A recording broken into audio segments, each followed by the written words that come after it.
Good afternoon, everyone, and welcome to the Discovery Day Science concurrent session. We have three fantastic speakers today, Zoe Harrison, Michael Pennant and Professor Robin Clark.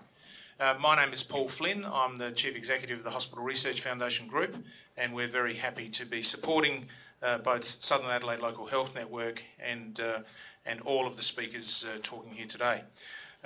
The first speaker will be Zoe Harrison. Zoe is the Chief Business Development Officer at CMAX Clinical Research, followed by some questions, and then Michael Pennant. Michael is the Clinical Lead at the Australian Bragg Centre for Proton Therapy. Michael is a Senior Radiation Oncologist with interests in the application of new technologies in radiotherapy and the provision of services to rural and remote areas. He established the Alan Walker Cancer Centre in Darwin in 2010. He's the clinical lead for the Australian Bragg Centre, the first proton therapy unit in the Southern Hemisphere, which has federal and state government support and support from the Hospital Research Foundation, which Michael was just trying to wangle some more out of me a few minutes ago. And we'll begin seeing patients in 2025. It's going to be an absolute game changer for people with hard-to-treat tumours. He's on the scientific committee for the main global international particle therapy treatment and research group, which is called the PTCOG, go figure. He completed an MBA in 2007, is nationally and internationally recognised as an expert in cancer infrastructure and business planning. He also chairs the national international research projects in particular areas of business planning for new radiation facilities, improving Indigenous cancer care, which I know is very close to Michael's heart, and the quality of life in cancer treatment. He was honoured in the 2021 Australia Day National Honours, a member of the Order of Australia. He'll be specifically involved in aspects of integrating the technology into the operational plan for the Bragg Centre, as well as considering the clinical national issues surrounding patient care. Much of this work is done in partnership with major institutions around Australia and globally. So welcome, Michael. Our third speaker is probably known to some people here, Professor Robin Clark. She is the Professor of Nursing here at Flinders University and the Caring Futures Institute and Director of Nursing and Midwifery Research in the Southern Adelaide Local Health Network. Robin is a registered nurse who has been full-time researcher for 17 years. Did you start when you were 10, Robin? Is that right? Yep. She's a clinical researcher in the top 1% of nurses who have received continuous career funding from the Heart Foundation and NHMRC and SA Health, recently completing the Heart Foundation Future Leaders Fellowship, which is a very prestigious fellowship. Professor Clark's funding over her career is $17 million, which includes 23 Category 1 funded projects. Professor Clark has a H-index of 35 and a total of greater than 250 peer-reviewed publications. She's published with 96 collaborators from 72 institutions and universities around the world, many publications in high-ranking journals such as Circulation, BMJ, and was co-author of one of the 2021 top MGA papers. Professor Clark has presented at over 100 international and national papers, including invited as a keynote and plenary speaker at the world's most important scientific congresses in cardiovascular research. She has received some of the highest research prizes available in her field, including the American Heart Association Cardiovascular and Stroke Nursing Council's Clinical Research Paper of the Year in 2013, the European Society of Cardiology's Nursing and Allied Health Professional Investigator Award in 2011, and the Cardiac Society of Australia and New Zealand's Nursing Research Prize 2011, and on top of that the Poster Prize in 2008 and the European Society of the Cardiology Heart Failure Judges' Choice Award in 2007. I could go on because Robin's professional achievements and expertise are pretty much unrivalled, but welcome, Robin. So to kick off today, I will invite Zoe to come up and present your paper. Thank you. Thanks, Paul. Okay. Hi, everyone. Zoe Harrison. As Paul mentioned, I look after business development at CMAX Clinical Research. I hope at least a few of you have heard of CMAX. We've been around long enough. And I have the tremendous privilege of being the front door for CMAX for potential new biotech sponsors who work with us, primarily international sponsors, and get to speak with some incredibly smart people about some really cutting-edge science. So thank you very much. Now, are there slides here? Yeah, we'll hit enter. Oh, there we go. Look, thank you. Briefly, I'm going to give you a very quick overview of CMAX, just because I can't help myself, and that's my natural play space. Really sort of want to focus on how CMAX has changed, how the industry has changed, and innovation, how that relates to sort of our journey. And then really just some observations on innovation and, so what we have done, what we're planning on doing, and what we think is coming up. Very briefly, CMAX. If you have not seen us, we have a brand new building, not in this picture, on North Terrace. We have sitting right adjacent to Adelaide Biomed City there, and Michael, I think once your building's finished, we should petition to get a new drone shot with the new building and our new building, and it's all looking a lot more fancy than this. But it's a fantastic location. We have such amazing expertise here in South Australia, and we really benefit from being able to tap into all the key opinion leaders in Adelaide. So we have a purpose-built mini hospital, really. It's 78 beds. It's bigger than it looks. We operate 24 hours, 7 days a week, pretty much every day of the year. We have a separate screening and outpatient centre where we see all of our participants. And our enrolment is, in fact, today I think we've got 53 people, 7 studies running in-house. We're pretty much always busy. And it's essentially set up like a miniature hospital, I suppose. We have a database of 40,000 volunteers who support enrolment on our clinical trials, and a number of bells and whistles, which are all pretty standard for an early phase unit, except that ours are more modern and better. So just to sort of put you in the picture for the sort of work we do, we're very much in the industry-sponsored clinical, mainly drug trial space. And we do some device studies, but the majority would probably be in the investigational drug space. And we're really first-in-human specialists, so it's the programs are coming out of animals and into humans for the first time and need a lot of very close supervision. So we have first-in-human single doses, multiple dose studies, but we also work on a lot of studies that require intensive pharmacokinetic samples. We'll put in a cannula and administer the drug, look at the drug exposure, really close medical monitoring. We do vaccine studies, biosimilar studies. We also do early phase patient studies. We work across pretty much every therapeutic area except for oncology, obstetrics, really where we don't go at the moment. And that means we also need to be across all sorts of different molecules, small, large, gene therapies, and any route of administration. So really our expertise is the methodology and being able to apply the science. Another thing is that we have a new arm to our business called Fusion Clinical Research, which launched 2 years ago. That is where we're extending our range out into general practice. We have 9 GP clinics where we're enrolling for later phase clinical trials as well, sort of medium to high prevalence primary care conditions. So that's pretty exciting. We just predominantly work for international companies. There's not a huge biotech sector here in Australia. I'd love it to be bigger. It's getting there, but we predominantly work internationally, and the biggest by far would be the US, but also China and Korea at the moment. And the reason they come to Australia is because we are, I think I've got some notes on that. We've got high quality. The data we produce will support their ultimate aim, which is registration with one of the regulatory agencies. Usually the FDA is where they want to get their approval. We're also quick to start up, and there's this fantastic research and development tax rebate that small biotechs can take advantage of. So that's sort of where we work as a nutshell. CMAX has sort of adapted in this space, and many of you may or may not realise that we were the very first established early phase unit in Australia, and the very first place in Australia to do a first-in-human healthy volunteer study as well. So a lot of the people in the industry have moved through CMAX over the years, and we're 29 years old next month, 5:30 next year, which is pretty exciting. We'll definitely have some sort of party. So, I think that's an amazing track record, really. Clearly, I have not been there that whole time. I'm coming up to 12 years in project management and business development.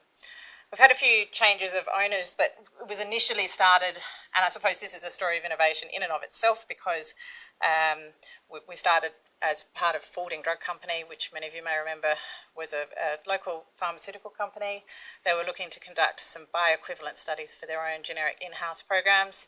But over the years, more and more, because we were the first ones in this space, there were more companies coming to Fordings and asking for assistance. So CMAX was born as a standalone proprietary limited company.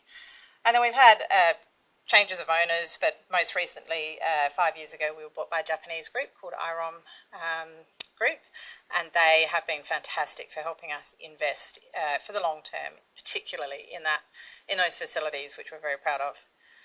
And are not cheap. So it was just this year that we finally pushed out to 78 beds, and we've got our lovely new building. We've got a desk for everybody finally, nearly everybody. So then, sort of coming back to innovation, that's the topic here. We have had to change enormously over the years, and it was really only when I sort of started thinking about this I realised exactly how much we've been doing. But initially, started out in a small molecule space, which were really simple studies. They were short half-life, some intensive medical monitoring, some pharmacokinetic sampling. That's about it, really. And then, the biological sort of revolution started, and we conducted our first biological study of a monoclonal antibody in 2004. It was quite a long time ago now, and we have to change the way we do our research. They're longer in duration, follow up over a lot of months, new safety monitoring protocols for immunogenicity and other infusion site reactions, and so on. And we will continue to evolve. So really, our focus now and into the future will be building the expertise and the investigator base who feel comfortable about taking on the science that are associated with these new therapies. So clearly very topical at the moment, mRNA and GMO vaccines. We do these often, but now we have more peptides, small interfering RNA programs. We've got 2 of those coming up. And some really exciting things like phage therapy, psychedelics, bispecific antibodies, cell therapies, gene therapies, amongst many others as well. So, our focus is building the investigator base and the skill set to be able to handle some of the complexities that are associated with these studies. So then I sort of started thinking about how we have continued to adapt as a site, as a clinical trial site, and I realised we've probably done a little bit more than I thought when I initially pondered this question. And as an example, we have to pick trends and see what's coming up and how we're going to sort of build our business to be sustainable into the future. And while we don't work in oncology, which is the big hot sort of ticket, the next big growth area is CNS. By a long shot, we're just seeing an enormous number of studies being initiated where they're going after CNS targets, particularly Alzheimer's, Parkinson's, epilepsy, and so on. And so, as a result, we have increased our capabilities really across a whole range of different endpoints, exploratory endpoints really. So now, in fact, I took a tour through the unit today. There was EEG monitoring pretty much in every corner of it. That is quite common now to see that in our healthy volunteer protocols. And to that extent, we just opened last month a new EEG suite, which is sound isolated. It's got environmental controls, etc., to minimise the interference that you'll get as you collect that data. So that's very exciting because it's a real investment for us in the long term. It's a bit of a risk, but it's already paying off. We're also seeing quite complex and long cognitive testing panels. There's a whole lot of new vendors who can help support collecting that data, doing things like body sway testing if you've got a psychoactive drug. And then the other really important thing that is part of these projects is that we've worked with neurologists to bring lumbar punctures, which we once upon a time only did in a hospital, into our unit, really so that our sponsors can demonstrate that their drug has crossed the blood-brain barrier, and yes, healthy volunteers will do that. We're very grateful for it. I don't know why they do it, but it is fantastic. So that's something that we brought online last year. Additionally, biomarkers, there are just so many biomarkers available now, and that has resulted in a huge number of, we know we've got 40 lab staff, I think, dealing with that, and so many sample types. For example, we've got, a study in at the moment where a single visit, there's 7 or 8 different sample types. And somewhere along the way in all of this, we've managed to accumulate 30 plus centrifuges and, one staff member who just trains full time just to stay on top of all of this because it's got more and more complicated. And in addition, we now see that for the majority of vaccine studies, we will need to isolate PBMCs, which I'm hoping I don't have to do, peripheral blood mononuclear cells. It's a long, complicated and expensive isolation process, flow cytometry in an awful lot of our protocols. And then sometimes we need to stimulate whole blood within 15 minutes of collection. So it's got very complicated, and so we have just built a new lab with a bench, and we've got a group coming in called Adelaide, who are another local bioanalytical provider, and they will be the first group setting up within our unit, offering those services in real time, and that's already commercially been quite a good play, and we're sort of excited to see how that all pans out. We're seeing a lot of patient arms as well involved in our protocols, and the reason for that is that we work for small to medium biotechs. Their funding is often not that large, and they only have enough money to maybe get through 1 or 2 preclinical and then their first clinical trial. If they can get a proof of concept or some sort of signal that it is working within a group of patients, then when they go around for their next round of fundraising, the value of that asset will increase significantly. So we are seeing sponsors really looking for, like I said, a group of 8 or 12 patients with the condition. And so that is an area where we probably need to get a little bit better, is collaborating with investigators and study coordinators, research groups within Adelaide to help support some of these studies, because there's some really exciting stuff coming.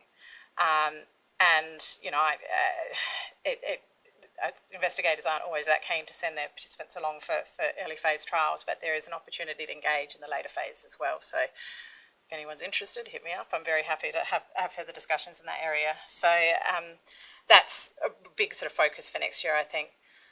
And finally, one area which I haven't put in the slide, but we've also just opened a negative air pressure suite. So it's a suite of 4 beds.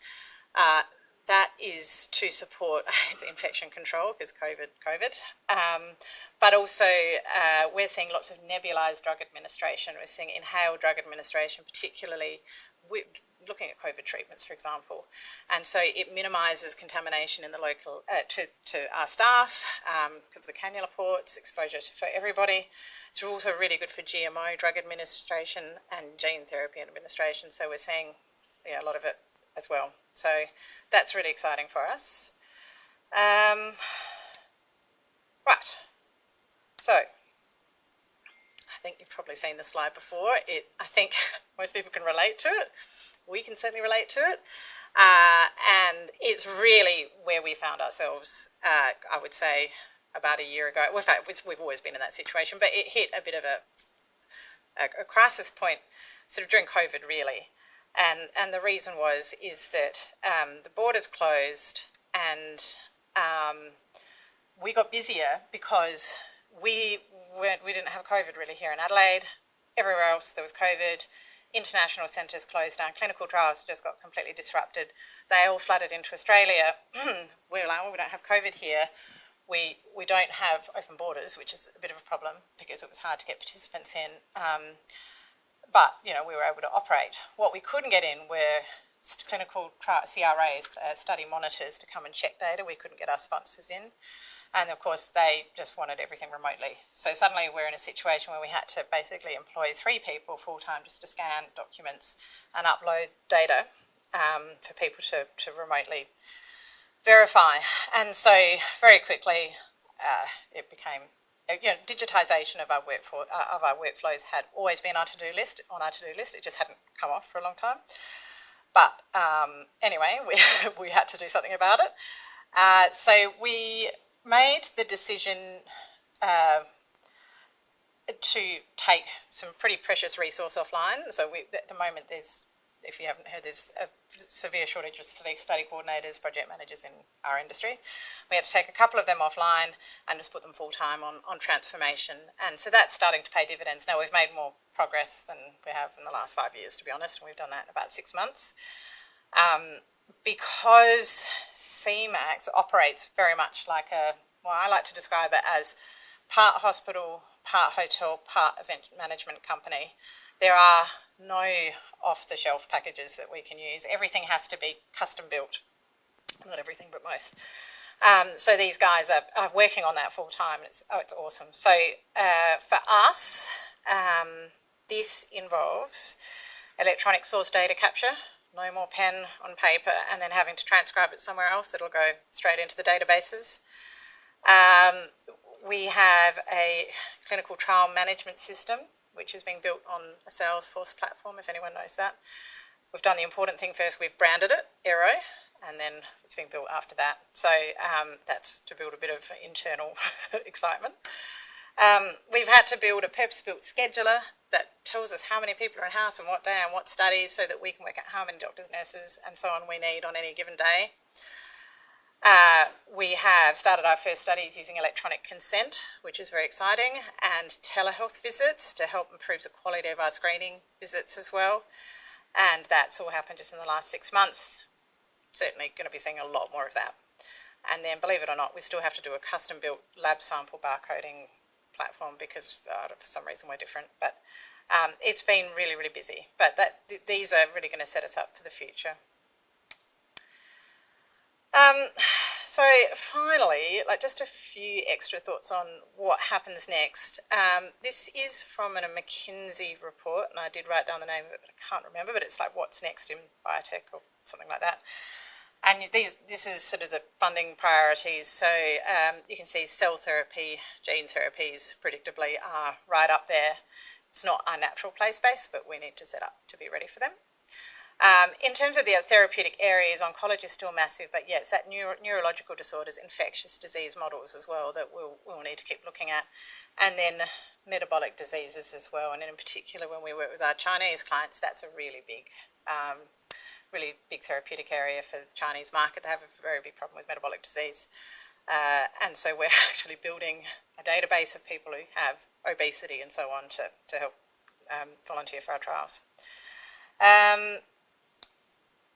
In terms of things for the future, actually this is a bit of a laundry list because there's so much more.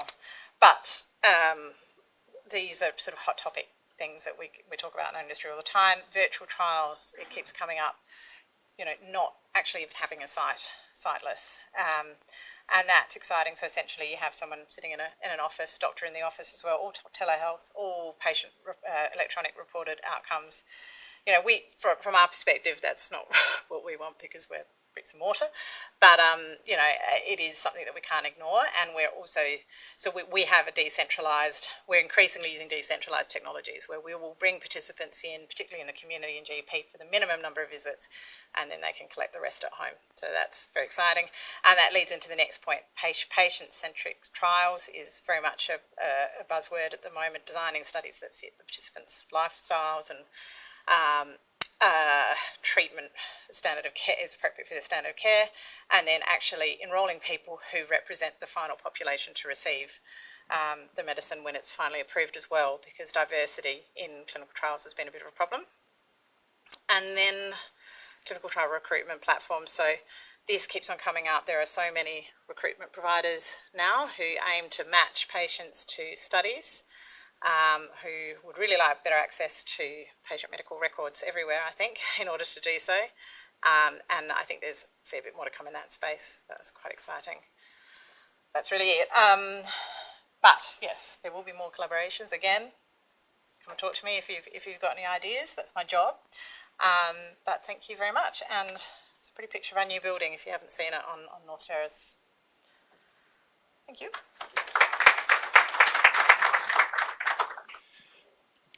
Thank you, Zoe. We'll have save questions for later. Our next speaker is Associate Professor Michael Pennant.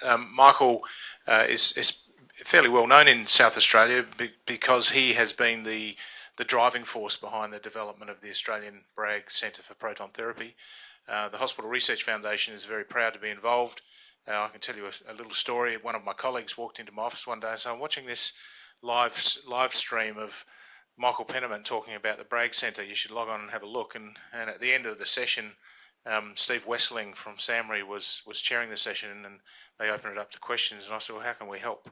And since then, we've been heavily involved with the development of allowing some of Michael and his colleagues to buy out time from their clinical practice so that they can work in standing up the Proton Therapy Centre. So welcome, Michael. Yeah, thanks, Paul. And it goes to show giving these talks are important, because whatever that random talk was that I was giving does link us all together. And I think, you know, that one of the good things about coming down here is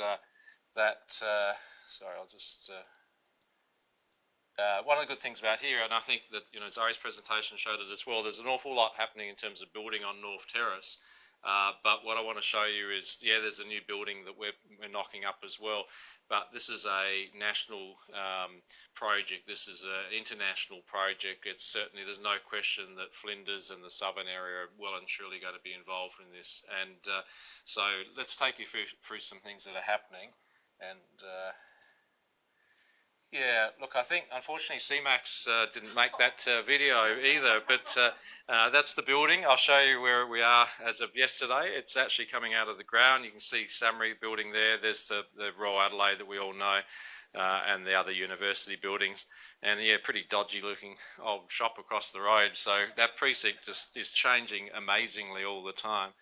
And that's a couple of days ago, where we're starting to get going, and that's yesterday, which basically that red frame is the first of the cladding. So the building, there's 3 stories underneath that, which is the Australian Bragg Centre for Proton Therapy, which is pretty much built, and then now it's coming out of the ground. So the building will be finished sort of by this time next year.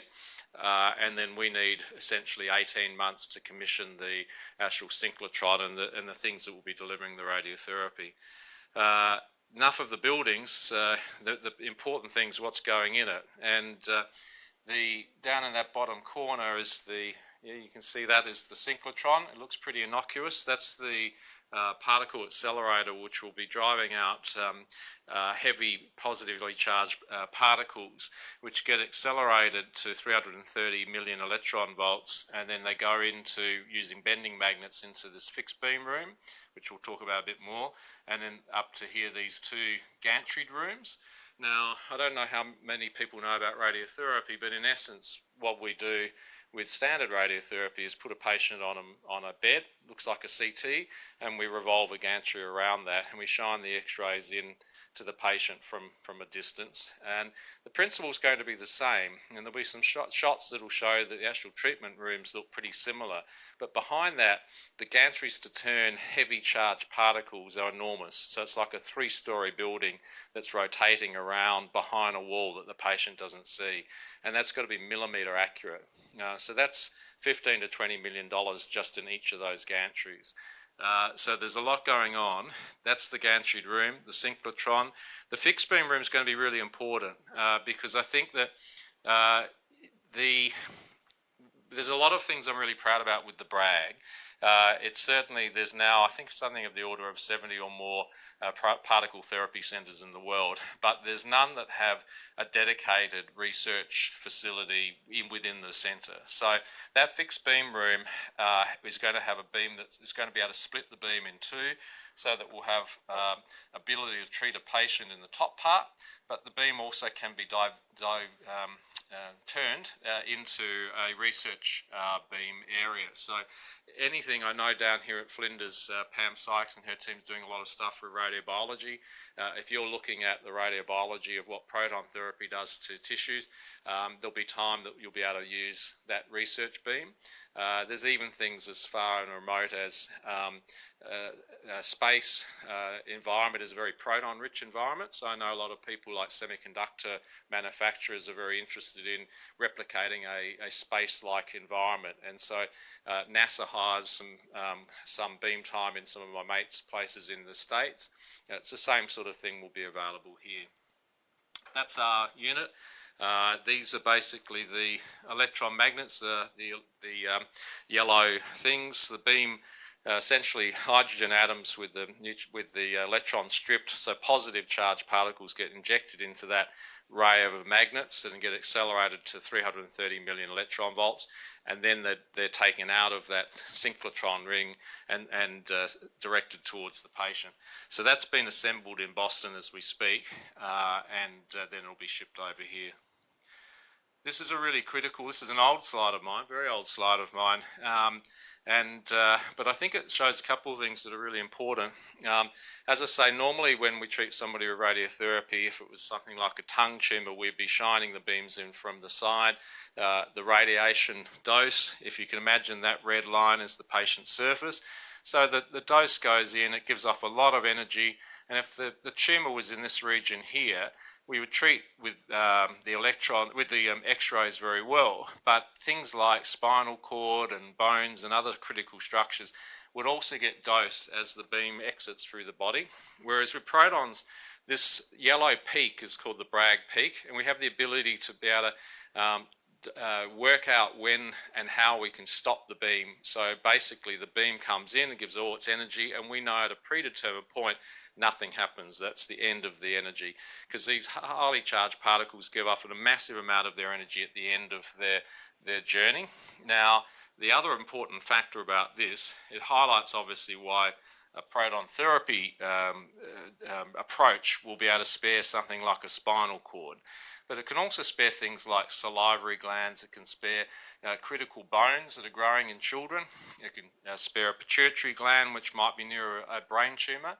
And this Bragg peak is named after father and son, William and Lawrence Bragg, who were from Adelaide, and they got the Nobel Prize for Physics in 1915.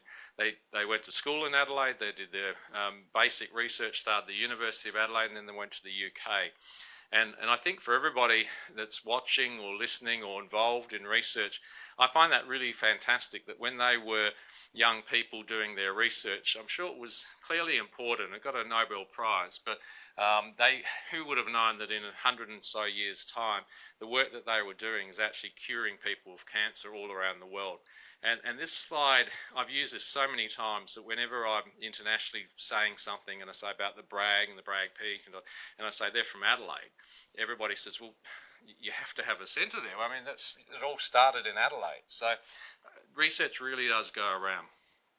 And again, an old slide, but an oldie but a goodie. In essence, the orange, let's just assume the orange area is the tumour area. Might be a nasopharyngeal cancer, it might be something that you want to treat to a high dose. But on the left is old school radiotherapy with a beam coming from the front, exiting through the back, beams from the side, exiting through the other side. And so there's a big spread of blue, which is sort of a lower dose of radiotherapy. But clearly, that's all unnecessary. We don't need to treat any of that in terms of brain in that particular case. And then we've evolved to using multiple beams to try and tailor it a bit more. And then ultimately, proton therapy, multiple fields where there's no exit. And that gets a little bit more easier to see with a real case that we were planning to determine whether proton therapy was worthwhile. A patient with a with craniopharyngioma. And VMAT is something that we use at Royal Adelaide. We also use it in a number of other centres. It's basically an arc therapy where you can give radiation in different doses and different amounts as you rotate around a patient. So it gives a very conformal treatment, but there's still a big splash of blue and a lot of tissues that are getting some dose of radiotherapy. Now, clearly what this highlights is if that was say, an elderly patient who the main aim was to treat the tumour, and the low dose to the surrounding brain was not going to cause anything terribly much in side effects. That's a very appropriate, very reasonable treatment. But on the other hand, if it was a young child with growing bones that were very sensitive to a radiation dose, and pituitary structures and other things that might be even more sensitive in a paediatric population, it's pretty clear you would want the proton therapy treatment. So, briefly, what we're aiming to do when we start operations in 2025, early 2025, in terms of treating patients, is that we're training a staff of medical staff, radiation therapists, physicists, and a lot of other staff to be able to operate the centre day one. And that does involve a complement of locally trained professionals who are already on board. And yes, Hospital Research Foundation, the logo will appear very shortly, because we are very thankful to your group for that. But also we're training, we're not only training, I think, for our workforce, but there's also quite a critical shortage of these specialists throughout Southeast Asia, and there are proton therapy units that are expanding in Japan, China, Taiwan, and sort of down towards us that are really keen for professionals and courses and training with us, which is fantastic.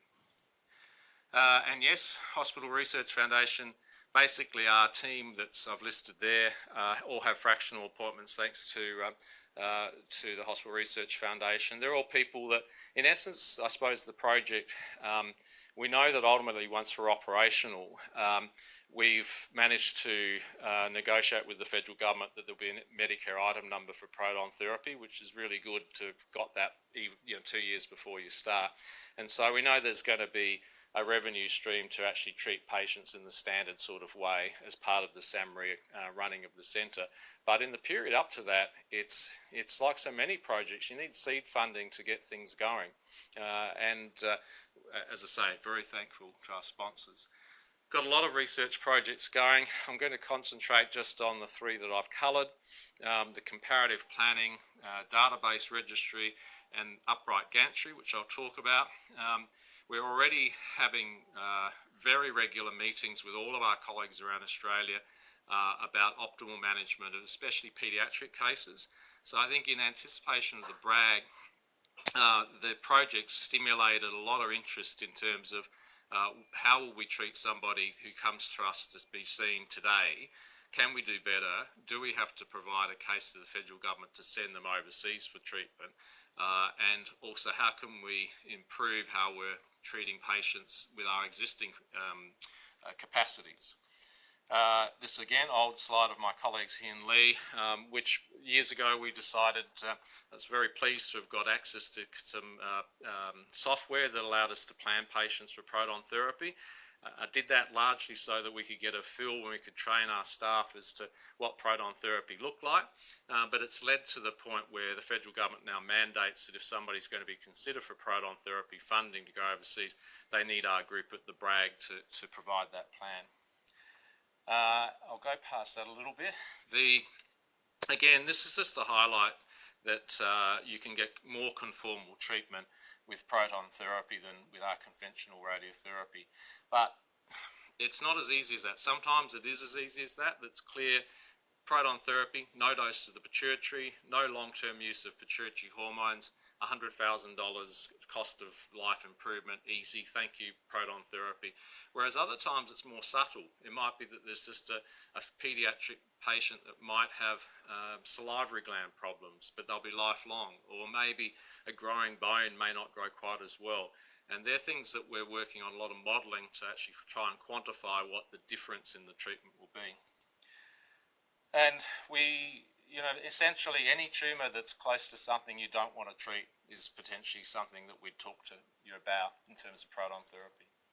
Another proud slide that the Paediatric Proton Therapy Registry, we were the first group that was invited to join that outside of North America. There's a lot of important names on that group. That's not a completely official slide, I just stuck our name there, but we are officially in. I think that the reason that's important is because What that tumour registry is working out is what's the value of proton therapy compared with standard radiotherapy. And standard radiotherapy, the reason that we're the only ones being invited, can't be sloppy ordinary radiotherapy. It's got to be what's the very best current standard of radiation and comparing that with proton therapy. And then over a period of 10, 20 or more years, we'll be able to say there's some subtle improvements that proton therapy would offer. And then ultimately, once we start, we'll be putting proton data into that as well. So Hospital Research Group has funded Aspire, which is the particle registry group. I think anybody that is seeing patients, and this is any part of Australia, but certainly down south, that has a patient that maybe has potentially value in proton therapy, we'd love to consult and talk to them about it.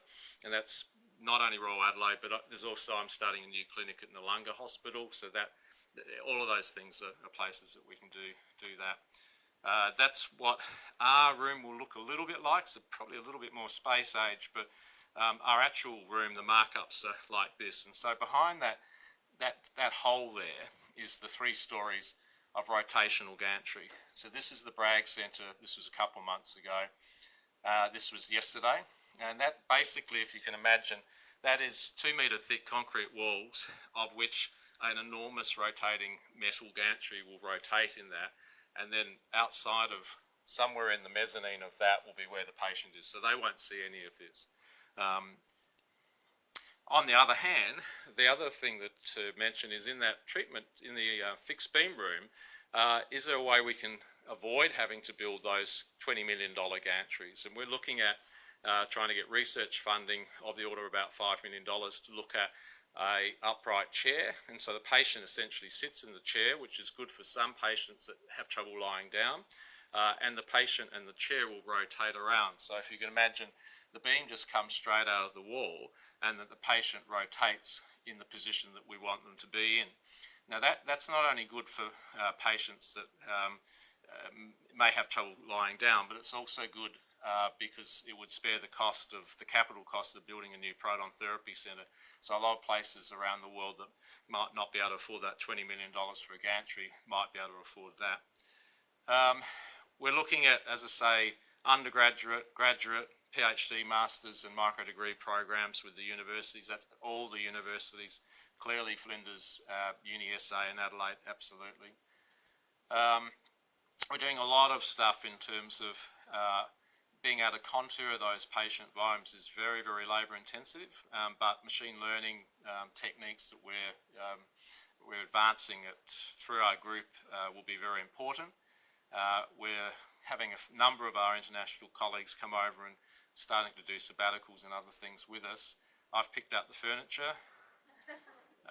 Flash radiotherapy, just really sort of enclosure, there's just so many things. Flash is just something that I know, as I said, radiobiology at Flinders is really strong. Normally we give radiotherapy at a dose rate of a couple of grey minutes, so somebody's lying down and the radiation's going in at that dose. Flash radiotherapy is what does it look like if you give a massive dose in like a millisecond. And so from a biological point of view, that's completely different. And that's a radiobiology question that's not well understood. Tremendous opportunity for research. I think I put too many hospital research things in. I mean, we are thankful, but fair. And indeed the database, which was the database is important. I know I'm near the end of my time, but it was good for hospital research to fund it because it was just a classic need for seed funding until we're operational. Because once we're operational, we've built into the Medicare fee structure that you're not going to get a dime wherever you are, even if there's another centre in Brisbane or Melbourne or whatever. That part of the Medicare funding is that the patient must be registered on a national database, and that we will have research outcomes from that. So we were very happy to argue for that. We also then tried to argue that could they put some extra money in the Medicare, and that didn't work. But whoever's operating a proton therapy centre elsewhere in Australia will only get the Medicare funding as if they're part of a registry. So that will ultimately support that going forward. That is our team, and then an enclosure again for young researchers. this was Prosh Day, like University of Adelaide in 1905. And as I said, 10 years later, this dude who's having a good fun time won the Nobel Prize for physics. You can see they've got even a little joke, don't brag about radium. Don't know who Superintendent Booker is, but so, I think university's a fantastic place to learn, to create research, to have fun, to really stimulate an amazing environment. And as I say, these guys, we owe an awful lot to them. And I think in that, there is a lot of social media stuff. I don't understand any of that, but it's there. Thank you very much.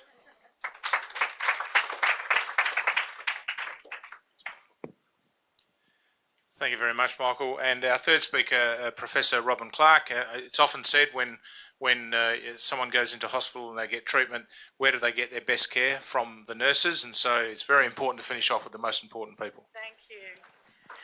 Although it's very hard to follow Michael, so I really have to lift my game for this presentation. I've lost a couple of slides there. That's okay. So thank you very much for inviting me today. These are my disclosures. And so I'd start off by saying that my job itself is innovative. So it's innovation and research. There hasn't been a clinical chair in nursing and midwifery research for 20 years. Not sure why, but that doesn't matter. I think today, as I stand here, Flinders is this amazing, inspiring place that has seen there is a need in research for a position like this. So I'm absolutely thrilled to be here. And that's what I'm saying. I heard a lot yesterday about culture, and I think the culture is right to get this going. Certainly honoured to be in this position. For me, it's full circle, having been a clinician for quite a while, looking at Andrew when I say that, and then my research career, and now back here. I think it's a perfect way to go full circle. We're calling the position Director of Nursing Midwifery only because people don't know what to do with clinical chairs in nursing midwifery. So if you call it Director of Nursing, then I know where to sit, I know where my office is, and everyone knows what to do with me and what meetings to invite me to, and that's working. Please be understanding, this is week 3. I haven't even got through the invitation. Actually was trying to set up my password before this meeting, so I'm still working on orientation. It does feel like home. There's amazing familiar faces amongst this group. Some of my postdocs are here. I trained with Sapir Shakib, and so I feel quite connected to you. And I've been at the Samri Heart Group for 10 years, looking out the window, watching that cement pour for quite a few years now, in awe, because those walls are amazing. So there's lots of connections there. I really thought, I had lots of bright ideas, but I think that one of the most important pieces, it might have been you, Simon, in the elevator, was pointing me towards the strategic plan. So I went and put it under my pillow one weekend and had a good read of it. And now I've aligned all of my bright ideas with the strategic plan, and that was a really simple thing, hand in glove thing to do. And obviously I have a governance committee. So unlike any other position, we really want to see this culturalized into normal nursing and midwifery practice. I want to make sure one of my KPIs will be succession planning. I will be searching for the next nursing midwifery director of research, and so there's succession planning, mentoring built into the role, and we have a governance committee which will set those KPIs for this role, which I'm not really afraid of, because that's what all project plans are about anyway. So thank you very much for the invitation and the welcome. That's a little bit about me. So I wanted to bring innovation in action into this talk and sort of blend it with this new role, because I think that is innovation, as I've just explained. I want to show you first of all how my whole program of research is around myth busting, and give you some little a little chocolate box of some of the projects I've been involved with. I thank you, Paul, for the CV readings. I think it's just important people know that I probably have the right credentials for the job, but currently have 2 MRFFs, 2 NHMRC partnerships, a hospital research foundation grant, and a Heart Foundation Vanguard that we're managing at the moment. So a program of research is still very active, and so I've still got a lot of real-world research on the go. So I can refer to that, and I can include Salin into it. And then I'll show you a few things about my bright ideas of what I'd like to achieve. So the myth busting. The first myth that is absolutely essential for me as Director of Nursing and Midwifery to bust is that we're too busy for research and translation, and that's just absolutely not true. In fact, a clinical nurse once sent that to me while he was putting his hand in my face. Don't talk to me about research, I'm too busy. So I've been back to the nursing and midwifery competency statements. 25% of those statements are related, if you're a competent nurse or midwife, to be involved in data collecting, outcomes, translating guidelines, more importantly, and actually discovery. And I'll give you some great examples of the nurses I'm working with who are doing discovery research, changing and improving things. So that is not true. So I was at a big nursing conference, and I said, next time that guy comes up to me and says that to me, I've got the perfect line comeback for him, and that is, are you considering refunding 25% of your salary if you're not practicing to scope? So I'm ready. And this is where we're going. So it's not true. Now, Zoe, you're going to love this myth. Digital health is not only for pandemics, and I think that's a cultural thing. That's how most people felt. Before I met Andrew, when I was a transplant coordinator, so that was 70s, but the renal unit at Queen Elizabeth Hospital in 1985 did telehealth rounds every day in the dialysis centres of remote South Australia. 1985. That's how long we've been waiting for that to happen. When I went to Queensland, that's why I was looking at you, there had been a rather unfortunate incident at Bundaberg Hospital, and the Royal Brisbane Hospital did a round every day with a computer on a drip stand and to see every patient. So that was 2010. So digital health has been around, it just didn't get pushed into practice until the pandemic. So we've got to work on that, and then also look at our patients at the moment, or our consumers. So there's 26 million people in Australia in the last census. 4 million of them did their tax online. 15 million are on Facebook, so that must be the oldies. That's 15 million oldies who are doing Facebook. 75% of the Australian population shop online, no surprise. They have at least an average of 9 connected devices in their household. 82% go to Dr. Google for health advice. There have been 58 million people sign up for online courses, like in health and medicine, 7%. 103 episodes per person of mobile banking. That's probably hard to think of any other way to bank. And 2,200,000 Australians booked a holiday on TripAdvisor or had a look at TripAdvisor. So when these people walk through the door, you would have to ask, why is the hospital full of this sort of education material and information material for these kind of people? So digital health is not for pandemics. Digital health, as Zoe knows, is here to stay, and it's going to advance our profession. And this has been a guiding force for me for many of the projects that I've been doing. And I'll show you some examples. The other thing as a nurse scientist is that there's anecdotes and there's evidence. I prefer to work with evidence. And so I've been following this systematic review from Jeremy Grimshaw, for about 10 years now. He keeps updating. So not only do we spend a lot of time preparing these things, but we never test them. We don't know if they work. And more importantly, we don't know if the end users can even read them. 1 in 5 Australians do not speak English at home. So I guess, other languages is really important. The other statistic from the Australian Bureau of Statistics was that 47% of Australians are functionally illiterate. So that is not although numeracy is an issue, that means they can't read a recipe or a map or the instructions on a tablet bottle. So that if you've got complex medical advice in those brochures, you're also going to lose your audience as well. So a very important area of practice for me.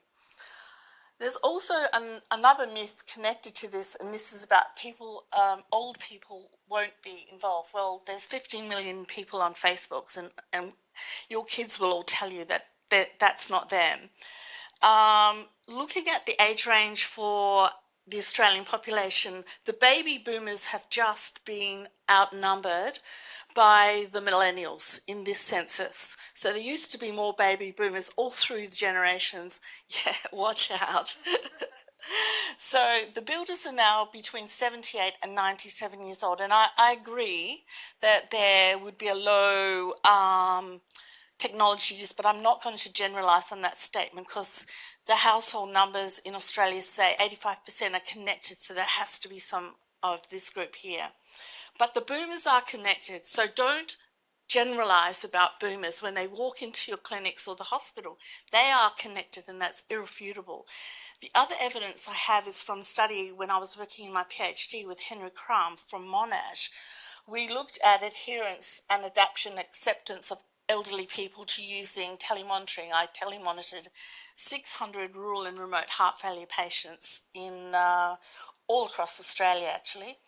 And what we found was there was no problem for these people whose average age was 74. It was just a matter of teaching them. And one of the side effects was when I used to call them to get their data, they go, "So Robin, with the Uber Eats, if you press this other button, you can get Uber groceries, is that right?" So I used to provide tech support, and that was fine. It was reciprocity in the process. They just need to be taught. They're just really enthusiastic learners. They want pictures of their grandchildren via emails. They want to book their holidays and get the best rates online. They are connected. So I won't accept these myths in my practice, and hopefully I can start to dispel them through our research and practice at Flinders. So it's Discovery Research Day and Innovation and Action, and three of my actually favourite projects. I've been in the lab several times now with nursing research. This was my study that won the American Heart Association Paper of the Year.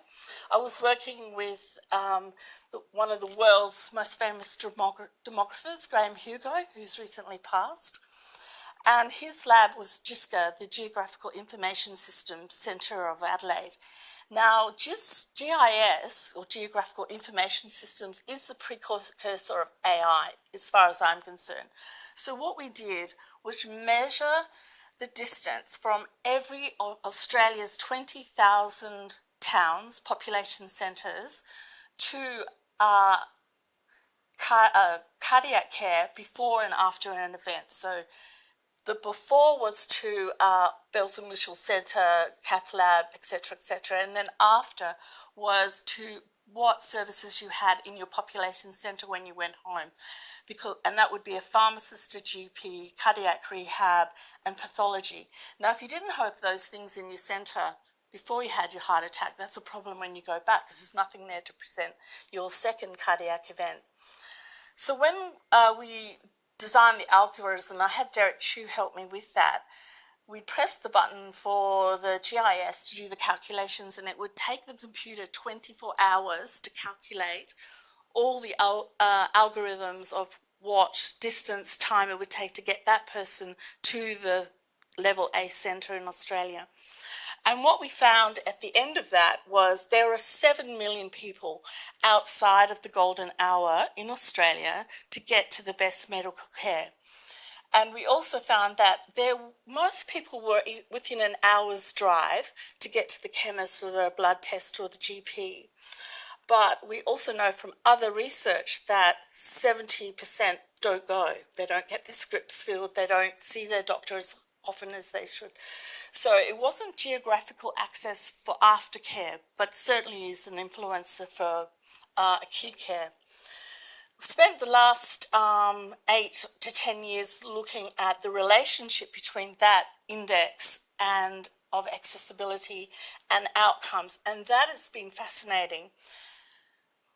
If you live next door to Burnside Hospital, that doesn't mean you're going to get acute care or instant care, because if you don't have private health, you cannot go through those doors.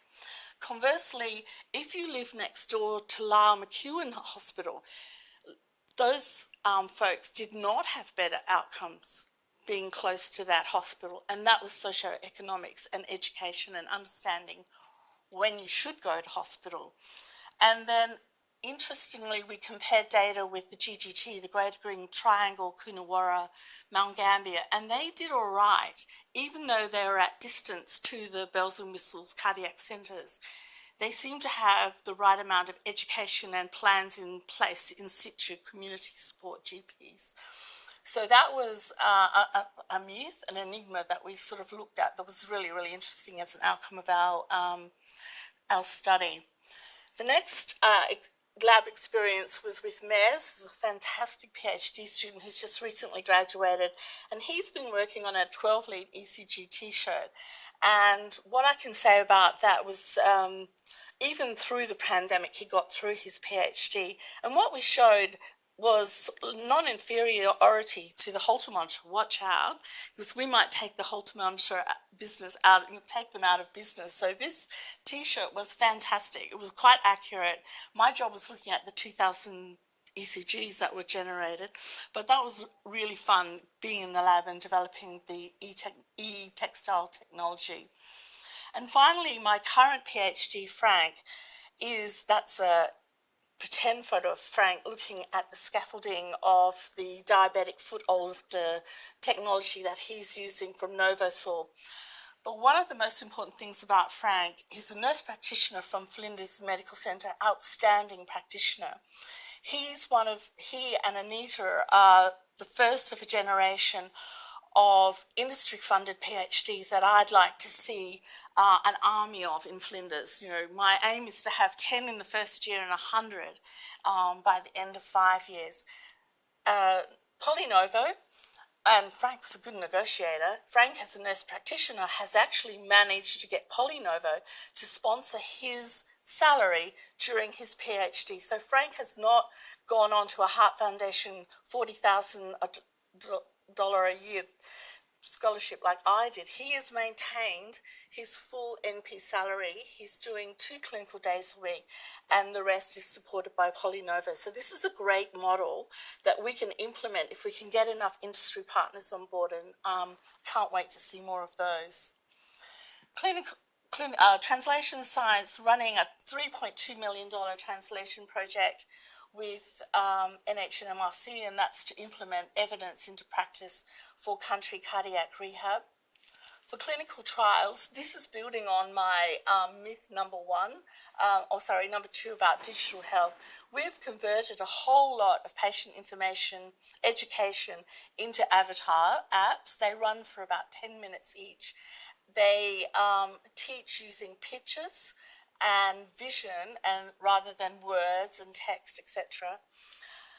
The first two, the chest pain action plan, and is taught by a nurse. The second one is peer support for heart failure. They have been taken up, and you'll be seeing those on the Heart Foundation App Store this month, I hope, being October. And we're just finishing off a cardiac discharge education app that the Flinders University will be uploading onto their app, so they'll be freely available for patients. The difference is they've been tested with clinical trials. According to that systematic review, we didn't have evidence from clinical trials. Well, now anything that we give patients for education will be proven by clinical trials to be effective. Now, this is Anita, the example of health services research. Anita is my second industry funded. She's actually funded by the Department of Cardiology through Derek Chu, still industry funding to me. And Anita's doing health service research into moving the CCU into a centre of excellence, so that she's re-engineered the ward round to have nurses in there as advocates, and she's shown statistically improvements in medication management, discharge time, and times when people are fasted. She's reduced the amount of time that people are fasted. So another great example of an industry-funded health service research. Oops. So here's the strategic plan, and these are the the roadmap, the 8 key priorities. So to finish off, see, these are some of my ideas, a glimpse of my plan. So what I really want to do in the beginning is just to turn the light on the change champions we already have in our midst, and I've met loads of them at this a week. Certainly get those people to international presentations if we can. With engaging in partners, I think the industry-funded PhDs are one of the best examples of that. But we do have a process. We can't get free HECS in South Australia at this stage like the Victorians do, but we might talk to the health department about bonding. So you can get your HECS paid for if you stay in FMC for 3 years after you graduate. Bonding is not illegal, and it was what they used to do with teachers back in the old days. We have a model nationally, the SPHERE model for improving clinical research in nursing midwifery that we're working with from the University of Wollongong. So there's already a great model being developed by them, and we might adapt that. Seymour Fellowships, we are going to run systematic review clubs and grant incubator clubs. Absolutely, I'll be training mentors, and I'll have a few mentees in my team. And establishing collaborations, obviously, will be role modelling from the top. We're working on Justin getting an honorary professorship from the university, and I want to get all the DONs similar sorts of titles, and then we'll have reciprocal titles for partners at the university. And that's my Tinder project. I've talked to a lot of people about this. I want to match clinical nurses and midwives with the academic similar type people. Then we will seed fund and give them an honours student to work with and see what magic happens from that. But a great idea to get that culture going, to get that seamless academic practice gap going, reducing. And finally, it says here in the strategic plan that we're going to invest in data and analytics. And I want to put my hand up at the meeting and say, and we want to invest in accessing that data for the clinicians so they get feedback from the data they put in. And also we tragically need to improve quality in the data that's going in. I'm looking at Zoe when I say that because she knows what that means. And finally, optimising research options, ethics and governance and QI and digitisation of forms and systems, which is what Zoe was alluding to, is essential to improving outcomes in clinical research and quality improvement programs or any of the 4 fields of inquiry. Thank you.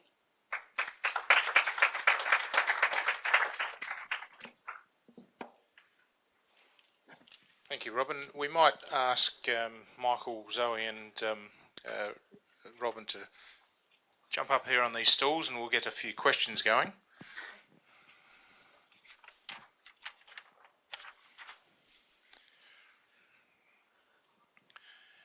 We've got some time for questions. Perhaps I might start with just a couple of takeaways. Some of the things I drew from those presentations. If you want to access psychedelics, go to CMAX. Is that right? All right. That's the number of homes in Australia that don't speak English. I've got a 19-year-old that says "Hey boomer" and grunts, so that quite works. But I've got a question, Zoe, for you to start with. Australia seems to be a destination location for clinical trials. Now, other than the impact of lower COVID numbers than many other jurisdictions in the country, what do you think drives that? I think. Sorry, thank you. It's talking about industry-sponsored clinical trials, predominantly commercial trials. It is speed and quality are the two main drivers, and then we have this research and development tax rebate, which I could talk about a lot. But then, in a nutshell, if you are a smaller biotech company that has a revenue of under 20 million Australian dollars, which actually is most biotech companies because they're usually not earning much revenue, you can actually get up to 43.5% of that spend in Australia as a rebate. So that's very attractive. It's one of the most attractive in the world, actually. So I think probably is. So we find a lot of people do come to Australia for that. But speed, we have less. In America, if you want to start a new a clinical trial, a new drug, you need to open up an IND with the FDA. It's a process. It goes on for a while. It's expensive. Goes backwards and forwards. Here we have, believe it or not, less red tape. So that's always a good thing. Yeah, and I think the political situation where we have bloodless coups once every 3 or 4 years is Yeah. quite helpful too. Yeah. Is there any questions from the audience? Michael, from your perspective, particularly the impact in not just Australia for the first sort of 4 or 5 years while the Bragg Centre is the only proton beam therapy, but certainly some parts of Oceania, the impact on hard to treat tumours, particularly in paediatrics. Where do you see that is that the major game changer for Bragg? Yeah, there's no question that of the sort of 800-ish patients that we'll treat initially per annum when we build up to that, there's only probably about 200 of the paediatric, which highlights that there's a lot of patients, a lot of adult patients that have tumours that are really close to spinal cord, base of skull, critical structures. And so obviously, thankfully, paediatric oncology is a smaller group of patients as opposed to all of the adult possibilities. But with paediatrics sparing, there's really not a lot of patients that would be getting radiotherapy in a paediatric setting that may not benefit from proton therapy. So I think that the next step that we're already working on is that we know the other states have programs to bring on proton therapy, and I think some of the things that we're doing is building a knowledge base so that we'll be able to help them staff those centres. We're building a sort of governance and quality in terms of things like the Medicare item number and the need for quality to get your Medicare item number payment, but also a reputation that Australia is world class in cancer treatment. So I think a lot of those things we feel are a real importance that we've got to get it right, because it's the first of, I think Greg Hunt, when he gave us the money years ago, said it would be the first but not the last proton therapy centre. Zoe, I've just got a quick question for you. You mentioned about increasing diversity with the clinical trials populations. We had talk earlier this week around pulse oximeters. They don't work great if you have pigment in your skin.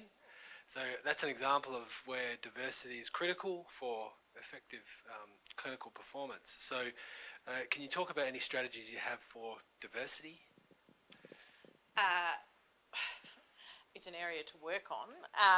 So generally speaking, across the clinical trial industry, it is a huge focus. So it's about providing materials in appropriate languages, in appropriate settings, and I think that's really that there is a lot of progress in patient studies, particularly that is a big focus in the US. The FDA now really want to see data from a wider demographic than what has traditionally been delivered in the past. So here in Australia, I think we have a little bit more to do. At CMAX, we have even more to do, because traditionally, we have fairly constrained sort of eligibility criteria. And one of the things that we like to be sure of is that the participant understands and can follow instructions and can report to us any side effects and feel comfortable to do so. And so as a default, we've required a minimum level of English in order to communicate properly. That's not really acceptable for us to do any longer. We need to work more on better language materials and using available resources for translation and so on. So it is something we're working on. We also need to build our volunteer database, finding Chinese volunteers, finding people from all around the place, but in particular China and Japanese volunteers are something we need a lot of, because in actual fact we need to do bridging studies.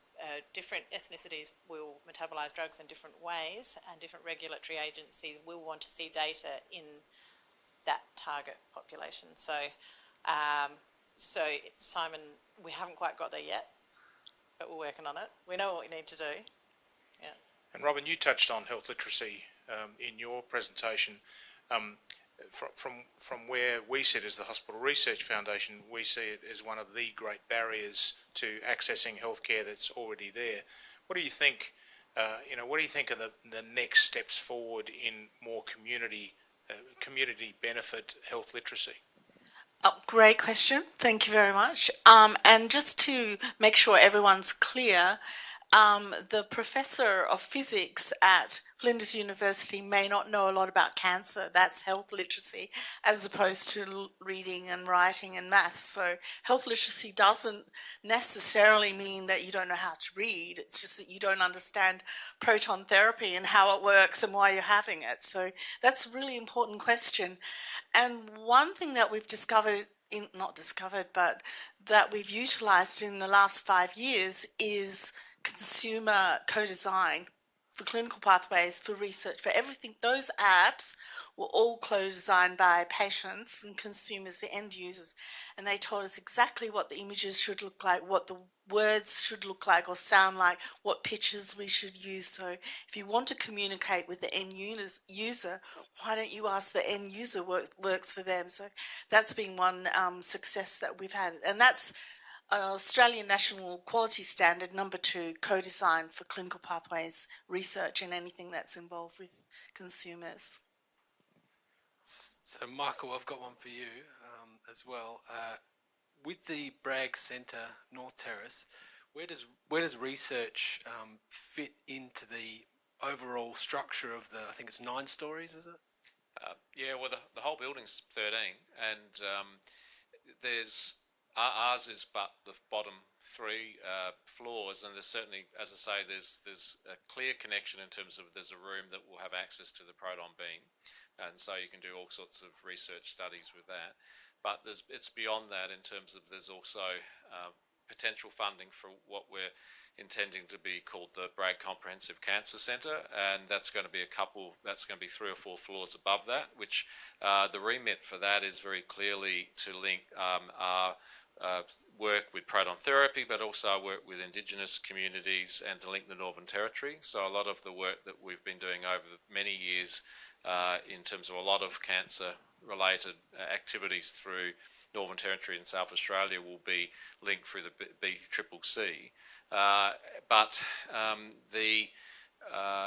it's broader than that, and I mean, I think now that we have such good ability to connect, as we've discussed, digitally and in many other ways, every time somebody in Adelaide or in the world or wherever has an idea of an innovative cancer strategy. So proton therapy, likewise, because it's so accurate that some of the things that we're doing with tumour genomics and immunotherapy agents need, in addition to the systemic agent, they need targeted treatment of a particular little focus of cancer. So it might be that the immune response will soak up a lot of what's going on in the body, but you need to knock on that little focus. And so why not do that with proton therapy?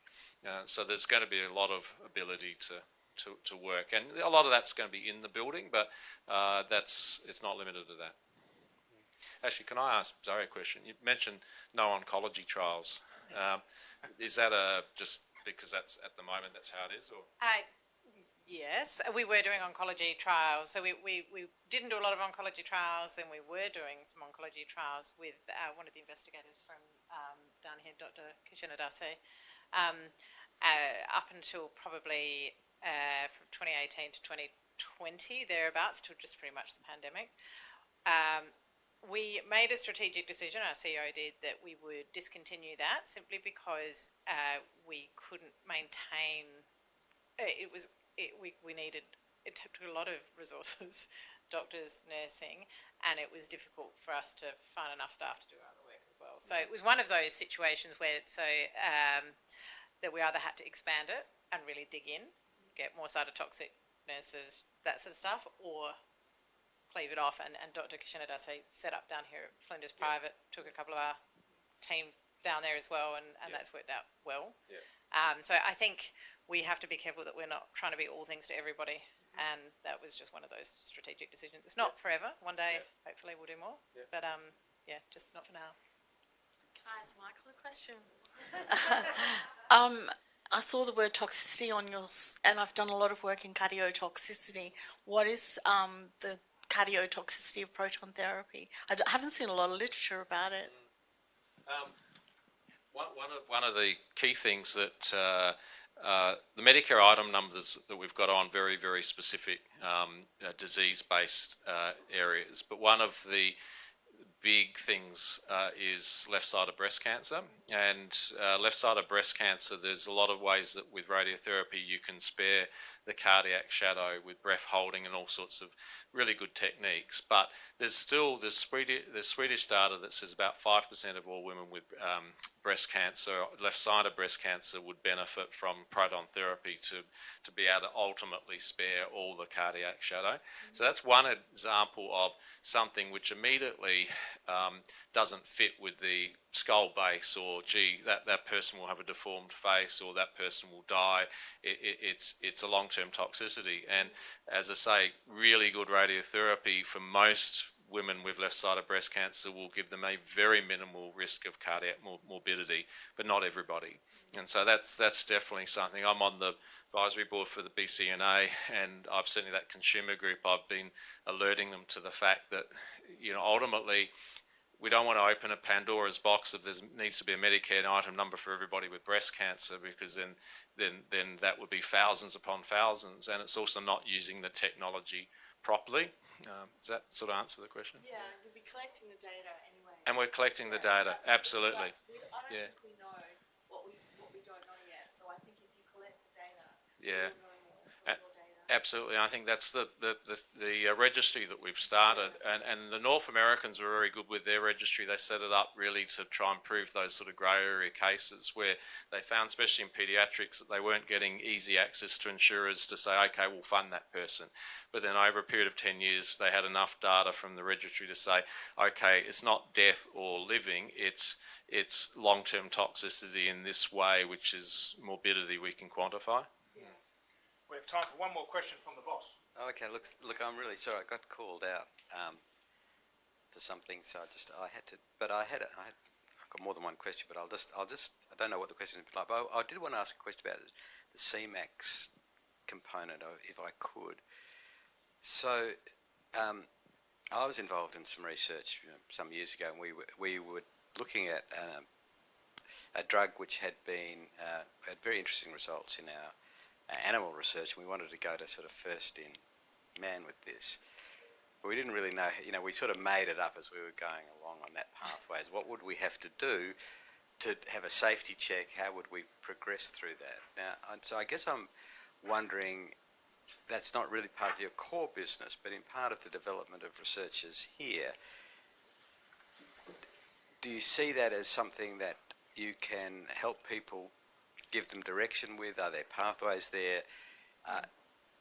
How would you have helped me when I came to you 10 years ago? Yeah, no, that's a really good question. So, in general, we don't work on that many investigator-initiated trials, but we do have.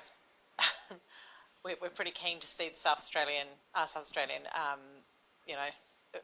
fellow researchers succeed. So what I would probably have done in your situation is I'm sort of the front door, so everyone hits me up with the weird and wacky stuff all the time. I'm not saying your stuff is weird and wacky. Yes, it is. And then we have, as you would know, Professor Sapir Shaki, we have a group of investigators who that's what they do. They're good at evaluating what preclinical work needs to be done to bring that program safely into the clinic for the first time, and it does. There needs to be a certain battery of research that can happen first. So yeah, probably just reach out, and I could connect you with one of our investigators who you may have come across before, or we've got quite a few now in that sort of clinical pharmacology area, or there will be an investigator in the particular therapeutic area. Does that answer your question? We've run out of time, so please show your appreciation for Michael, Zoe and Robin. Thank you very much.